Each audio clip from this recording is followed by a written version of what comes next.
Please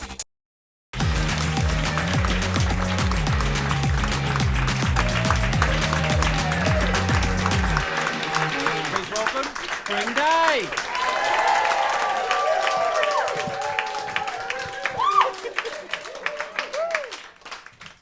Do you like Christmas? I have a weird relationship with Christmas because it reminds me too much of sex. It does, because there's all this anticipation, and then at the end of the day, it's just an awkward conversation with your cousin. I am American, not proudly so. Not just because of the whole Trump thing, but because I was walking around London and I saw an American tourist say to her husband, "Look, honey, it says TK Maxx. In America, we call it TJ Maxx. Our cultures are so different." After that, I was like, fuck it, I'm telling people I'm Scandinavian. I see that Meghan Markle's becoming British. She's become Anglican. And she's had a ginger's baby. Which just goes to show you the lengths Americans are now willing to go to get free health care. Now, being American is not my only disability. I'm also a woman with a very mild form of cerebral palsy. It's not a big deal. In Japanese, it's called noase shoni mahi. It sounds very exotic. In French, it's called infirmité motrice cérébrale and sounds much more expensive. I've been learning how to say it in Russian in case I meet my president.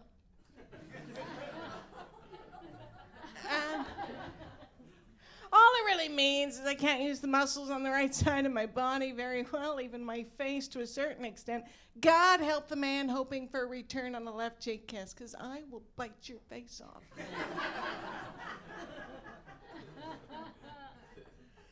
I moved to the UK 2 years ago, but I've been coming here every summer for the past 10 because I fucking love you guys.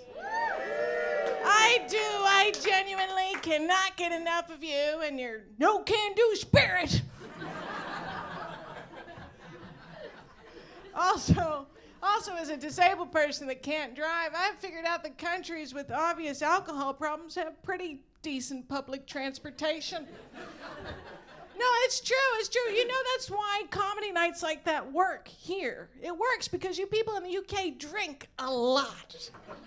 You do, yeah, sure, a few of you do coke, but those people are usually on stage. No, seriously, we don't have comedy nights like this in America because we can't drink like you. We just can't. We're on too much medication. I went up to Manchester, got a proper Manchester welcome too, because I walked outside the coach station trying to find my gig on the phone. This guy comes up to me and goes, "You look lost," and then fucked off. Think I'm gonna like it here. Did a gig in Shoreditch, and Shoreditch is so posh. Every time I'm there, it reminds me of when my dad asked me what a hipster was.